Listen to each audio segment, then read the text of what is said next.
Okay, on to the third song of the CIRCE saga. This is done for. We are going to have Odysseus and Circe meet and have their confrontation. I noted in the previous video that Epic has set this up as it's going to be some sort of battle, if you will. Call it a game of wits, but it involves summoning of creatures.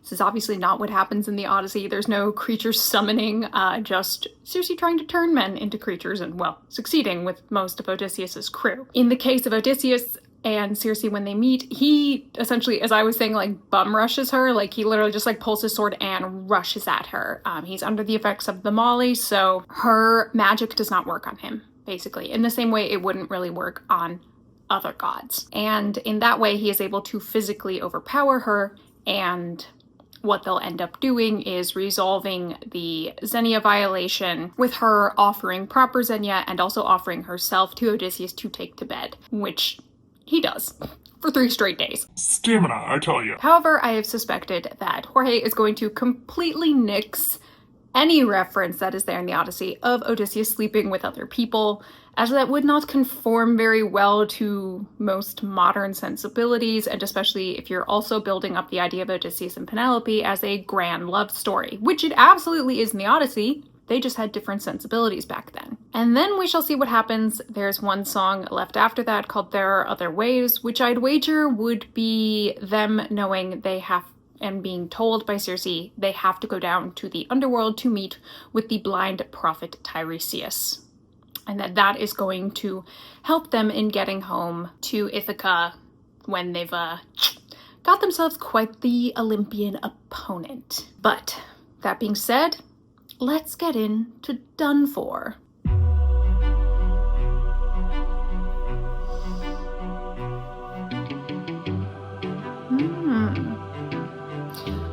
I love this use of the low strings. I wonder if we're meant to associate that with Circe, the dun, dun, dun, dun, dun. It's very one like you're setting up a dance, like you would think of like when you watch spy movies or something and you get like the 2 dueling spies in like a dramatic steamy tango kind of thing. I wonder if I'm assuming it almost sounds like it's supposed to be a cello, is meant to be Circe. Because the guitar we know is Odysseus.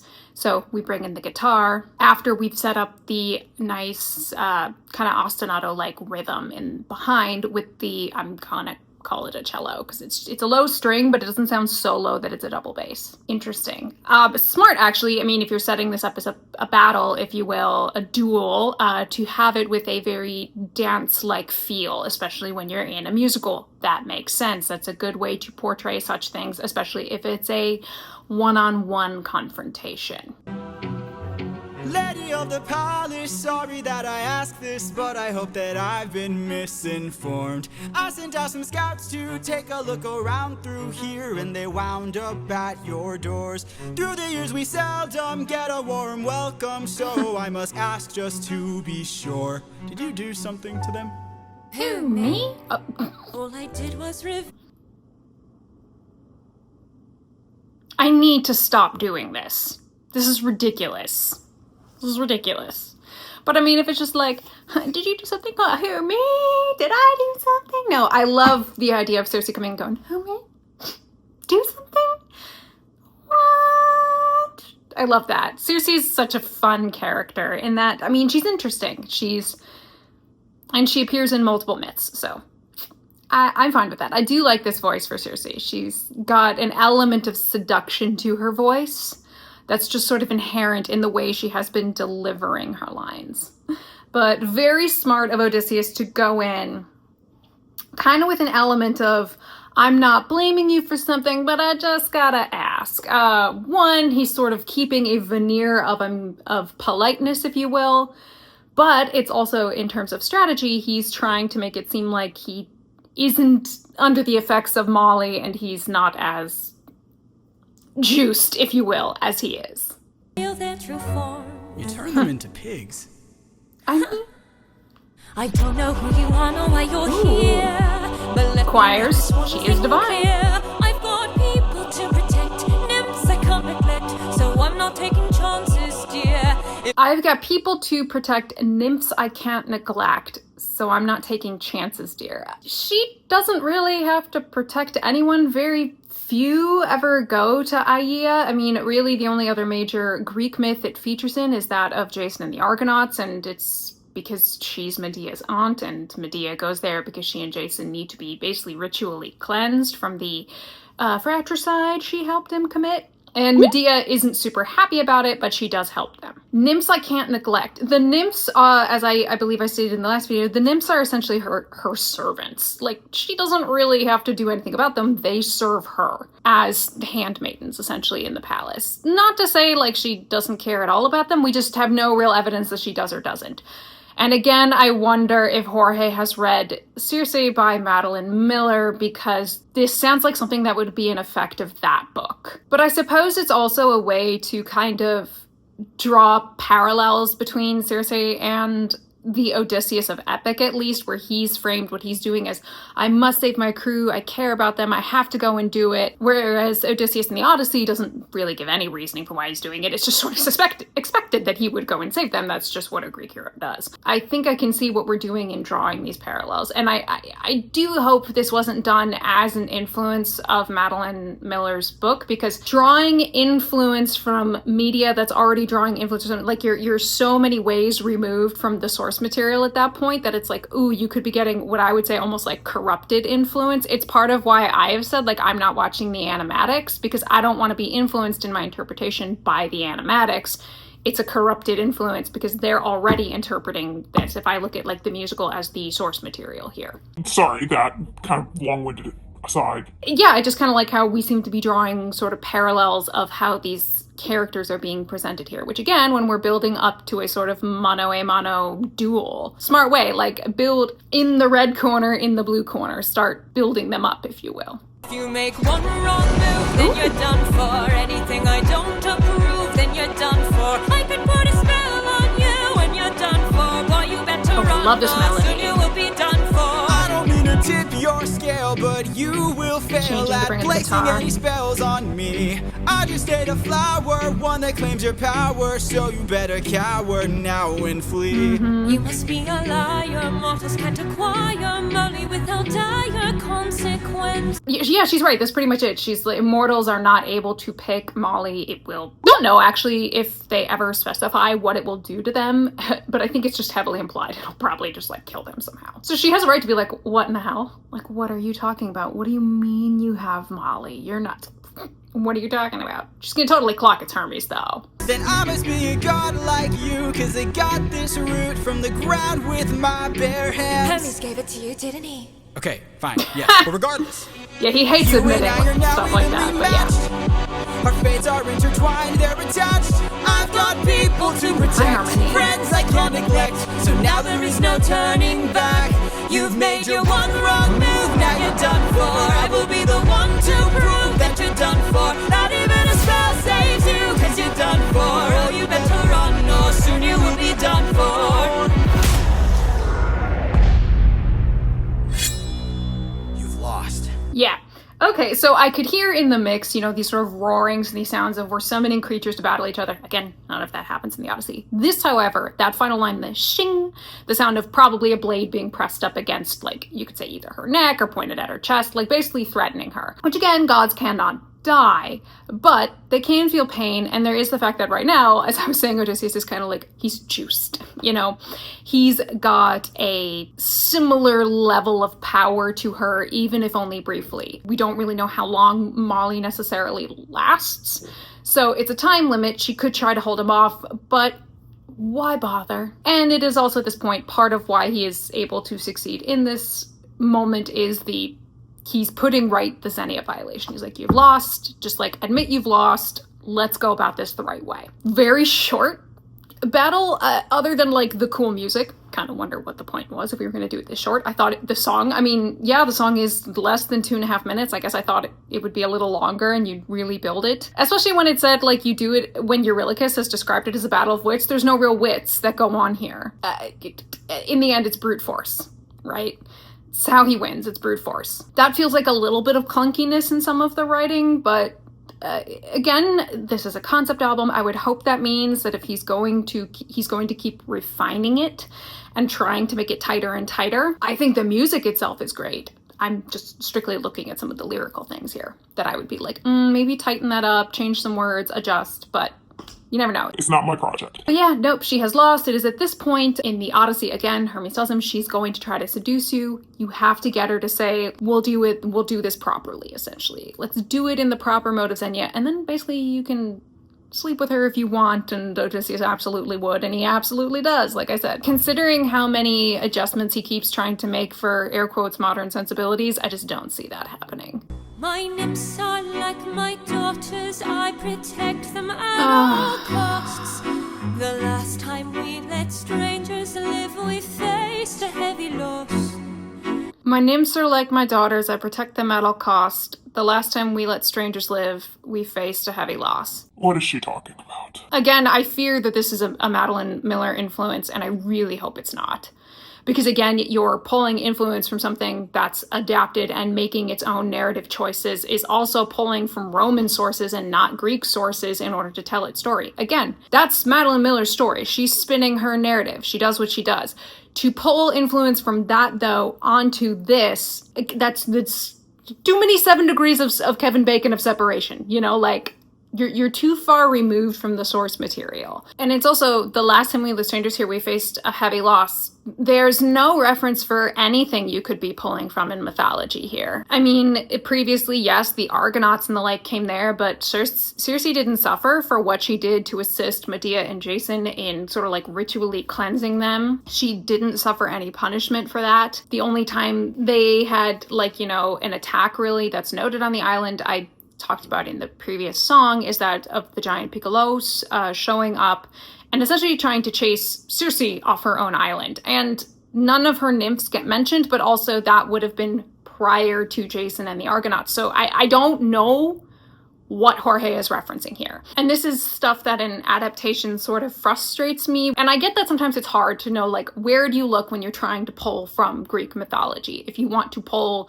from the myths, where do you look? Which is usually why I recommend trying to go to the source material as much as you can. In the case of Greek myth, like the big names would be Homer, Hesiod, Apollodorus, Apollonius, and others. If you want to also bring in Roman sources, that is your choice. I usually say be very careful when you do that, because it is their own mythology and pantheon. Although they did sometimes write about the Greek myths, you just have to know how to parse, and it's tough. This feels like a Madeline Miller thing, and that's not a source material, and it's not something I would look to as source material. Now, that is not to say, for example, that Madeline Miller is not well versed on myth, that she doesn't know her shit. I'm never gonna say that. I think it's pretty clear she knows her shit.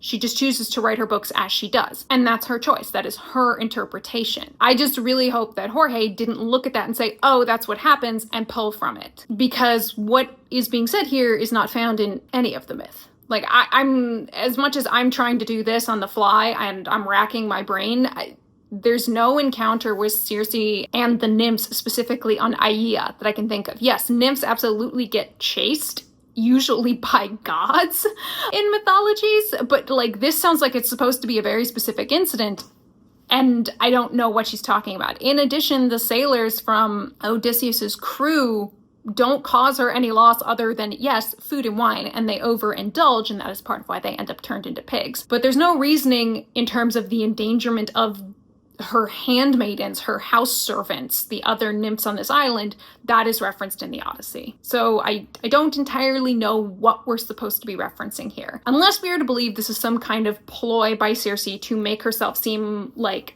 feminine and pathetic and the like, and I would really hate if that's the case. Circe is far too, like, always presented as being kind of in control and having power, and even in the Odyssey when she is physically overwhelmed by Odysseus, she then just falls into a role of being a good host, but there's never a doubt that she's powerful. She doesn't feel like weak and cowardly or anything, even when Odysseus overwhelms her. It's Odysseus has been given a leg up in order to make that happen. So if they were just meeting and he didn't have the Molly, he's gone. He's got nothing to help him. So don't totally love that set of lines for those reasons. You've given me no reason to bestow you with my trust, but that's true. The other flip side being that she violated Xenia by offering his men food and drink that's you know, been magicked, that's laced with magic, so she did it in bad faith. So, tit for tat there a bit, seriously. Come on now.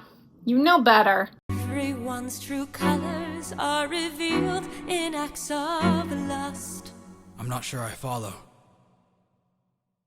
There are other ways of persuasion. You know what? I'm going to go straight into this song because Done For was so short. I actually feel a little cheated that it was so short. I either wish it had been longer or we did it differently. I don't have much more to say on that, only because I haven't quite figured out how one would do it differently. But I'll just move straight on to this one just because the other was so short.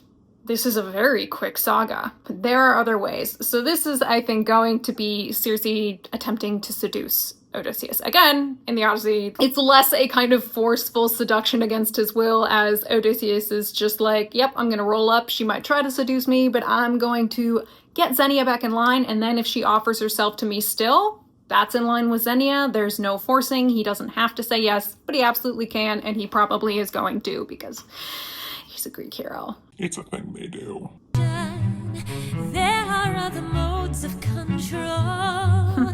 There are other means of deceit. There are other roads to the soul. There are other actions of passion. You have so much left to learn. Want to save your men from the fire? Show me. This must be sort of Circe's theme, the idea of the dun, dun, dun, dun, dun, dun, dun, dun. Like I can hear it, there's added notes to it, but I can hear it down under everything as sort of the providing this ostinato or sort of percussive element.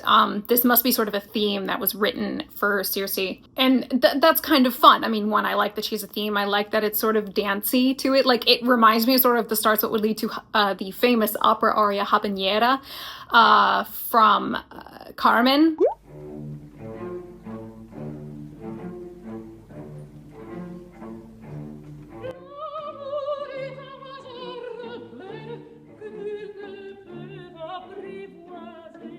I'm sure people have heard that tune somewhere, but the ostinato down under it is very similar. But yes, that with the big sort of then romantic high strings on top, giving you like this is her attempting to bring in romance, but it's not going to work because we are not going to have Odysseus cheat in this version.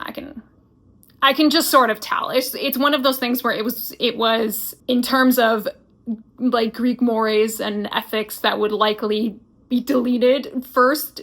That was one that was at the top of my list of I bet we don't do this. And there's also the fact that it's not hyper imperative to the narrative.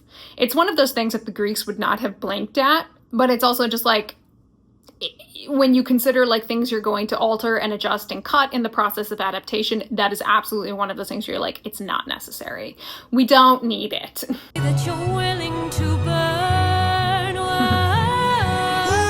To say with the mistakes I've made, Don't be that they will be the last mistakes I ever made. Don't break when There is so much power,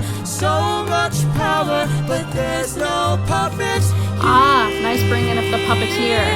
This is the price I'm just a man. I'm just a man. Well, at the moment, you sort of are and aren't. You're juiced on Molly. Again, bringing them into harmony and yet diverging. It's where they're really similar. There, again, are these sort of character parallels that have been drawn between the two. Whether I totally love them or not aside, there are these characters, parallels that have been drawn, so they get really close, but they also diverge. Again, the thing with the parallel line is it never touches, otherwise it'd be an intersecting line. So they will always get really close, but not quite. The only problem that causes is the sense of the amount of time he's on this journey of his. Is he supposed to be gone for 10 years? And the reason it's 10 is he basically wastes 3 of them on Circe and then 7 of them stuck on Calypso's island. So that might come into play when you've got to talk how long Odysseus is away.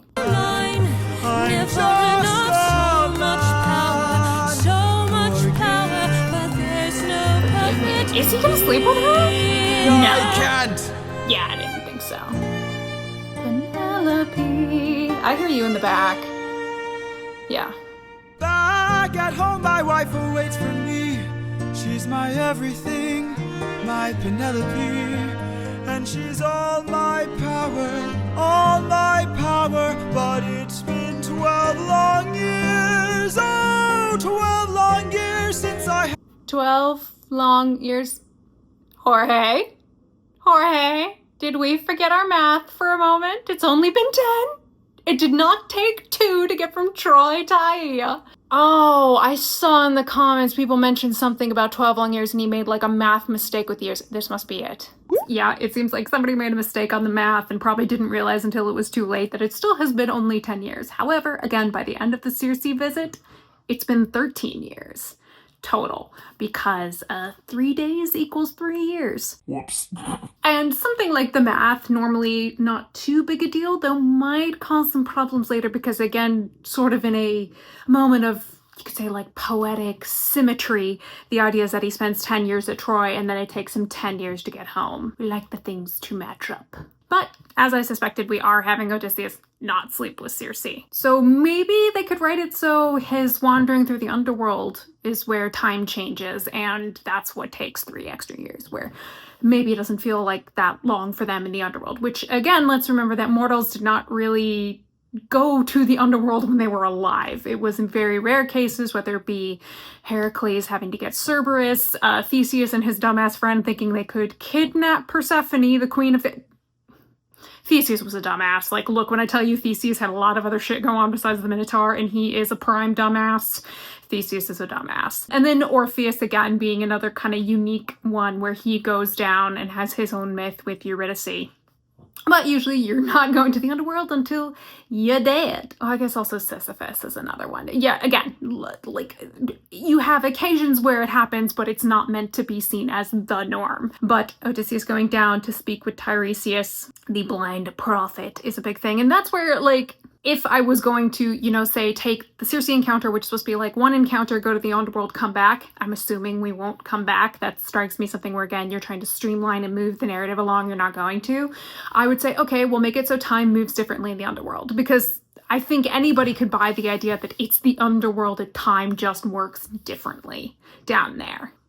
I've seen my wife, and now the god of tides is out to end my life.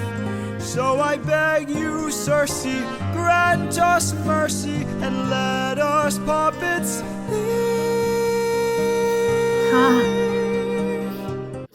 Ooh, up nice and real high and kind of falsetto head voice. And let us puppets leave. I like that that puts him back down below Circe. Like, at this point you could say, hey, maybe the Molly's wearing off. Because again, we don't really know how long the effects of Molly last. So it's kind of like, at first they're, you know, up near a same level because he's under the influence of Molly, but he's slowly coming back down where he's below Circe because she is a minor goddess.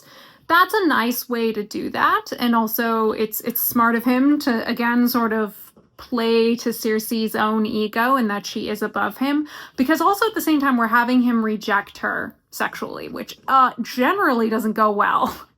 Kind of ever. But he is kind of clever in the way that he's doing it, and sort of, we have to let him get away with it. There's no real choice. You have to let him move on. Yeah, no, there's just sort of like a nice way for him to finish so that he's, you know, he's belting, it's coming from the chest and from the diaphragm and the gut, and then he just goes up high and a little lighter, which could also say that he doesn't view himself as a puppet. Again, I had noted in one of the songs in the Ocean Saga that when he went up into his head voice with Eurylochus, it didn't sound as sincere. In this case, I will take that as he's not sincerely thinking of himself as a puppet, because we've shown that he's got a great deal of arrogance with characters who are divine.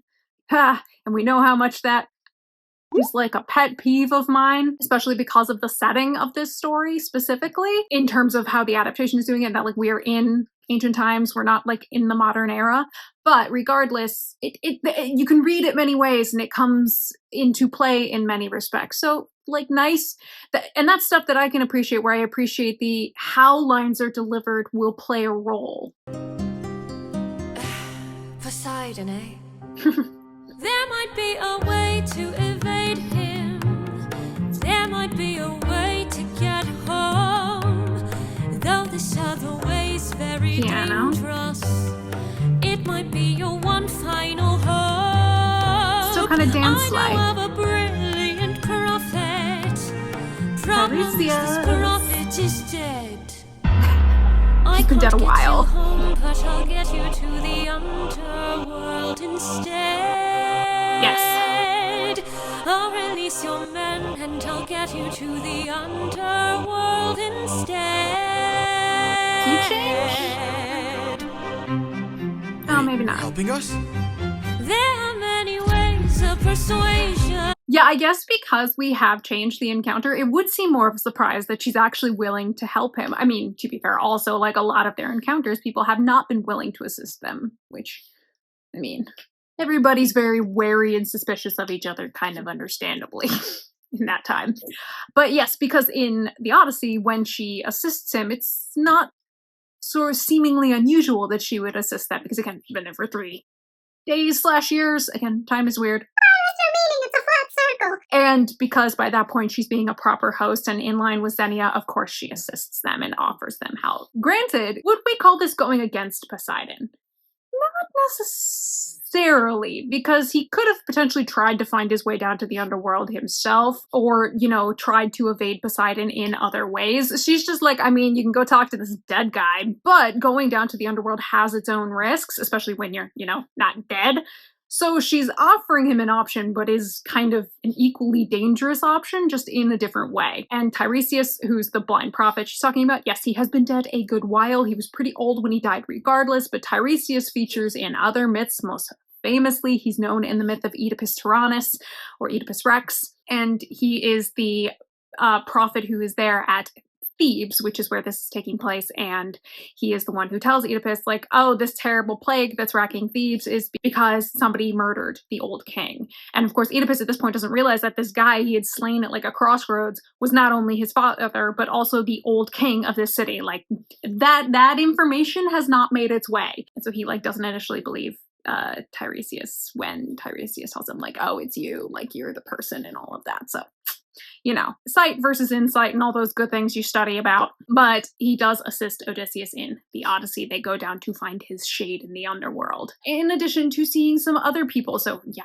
I'm kind of excited about how we're going to do the underworld encounter, because it's like, I mean, it should be a pretty emotional encounter, because you are faced with people who you know who have passed. I won't spoil who any of those people are, because I'm sure we'll talk about when we get to the underworld. But I do find it funny that he's just like, wait, you're helping us? What's going on? It's like, oh yeah, well, in the context of the musical, he would be extra surprised that she's helping him, because we haven't totally resolved Xenia, but we're not really focusing on it. It's not playing as big a role in the musical as it does in the source material. That's just, it is funny to hear Odysseus be confused. I see people often comment being like, this is just like, what? The musical, which, I mean, there are many modes of control. Maybe showing one act of kindness leads to kinder souls down the road. I remember actions of passion. maybe one act of kindness leads to kindness down the road. I don't like this line for Circe, because this isn't the first time she has shown kindness, if you will. I mean, again, she plays a part in the story of Jason and the Argonauts, and that happens before the Odyssey. And she essentially shows kindness to Jason and Medea when she doesn't have to. Like, yes, Medea is her kin, but what Medea and Jason have done in killing Medea's brothers and in, like, spreading their body parts around is horrible. She doesn't have to forgive them for that. She's absolutely not required. Like, yes, you're my kin, but you committed a sin on a level that, like, cost Jason all of the gods' favor, basically. And she does not have to help them, but she does. It's a kindness, a thing that she does, something that feels almost really out of place, although she does warn them, like, I'm not happy about doing this, but I'm going to do it. So her acting like it's a revelation for her helping Odysseus and that being a kindness, I'm not totally sure I agree with that, in and out of the context of the musical, because in the context of the musical, we are still post Jason and the Argonauts, so, like, that has already happened. Showing one act of kindness leads to kinder souls, like, or kinder souls down the road and all of that. Again, I want to wager this probably ties into what we're supposed to be buying with Polites, in that, like, his open arms idea is greeting things with kindness. I mean, as was shown with polities, it's kind of a surefire way to get killed most of the time. Now, that's not to say everybody was greeting each other like we're ready to murder each other every time we meet. I think there's a misconception, the idea of kindness versus like being aware. Like, the society was very much about being aware, and what she's talking about, like assisting people who come to you for help. Again, the idea of Xenia, these house guest rights, like, these were in place. They were a big deal. It's like I spent all that time talking about it with Polyphemus to say it's a big deal. And in here, part of the thing with the encounter in the Odyssey is that we resolve Xenia. She becomes a good host, and what she shows them is just, I mean, yeah, kindness, essentially. She offers them respite, food, drink. Her handmaidens, her nymphs, tend to the men. You know, she gives them days of rest, and then she says, okay, well, I mean, I can tell you how to get to and through the underworld to find Tiresias. Like, you're kind of on your own once you're there, but like, here you go. I feel like the musical is in a way making too big a deal out of the idea of what I'm doing is a kindness, and the idea that like this is world changing. As much as I talked about that the world is ruthless, I mean, I think we've already shown Odysseus as being, I don't know, I don't really have the best way to articulate it. There's just something about the way that's delivered and the emphasis I think the song wants to give to that particular line that's not quite hitting for me. It could be that, you know, it's a dangling thread. We're still early in the musical. I would assume we're still in the first act. This is only the 1, 2, 3, 4th saga out of however many, so I'm gonna have to leave that a little dangling. I'm gonna have to leave my thought on that kind of dangling, because I'm not entirely sure how I want to articulate why I'm bristling against that line a bit. Like, what about it is not working for me? So we'll just continue on. We've got, like, 30-ish seconds left in the song. I have been in love once before. Maybe one day the world will need a puppeteer no more. Or maybe one day the world will need a puppeteer. So much power, but there's no puppet here. No, she's not a bear, she's a puppeteer. No, she's not a bear, she's a puppeteer, yeah. I kind of wish that was mixed slightly differently so that and it could just be an effect of my headphones, it might just be me. That last bit of vocalese from Circe is really great. She really gets up nice and high, and it's coming all from like the chest. It's so good. Kind of wish it was mixed so that she was a little more prominent in the mix, and it could just be, my headphones are bringing the crew voices behind a little more to the front because we are transitioning out. That is the last song of the saga. We are moving into the underworld. So overall, how do I feel about the Circe saga?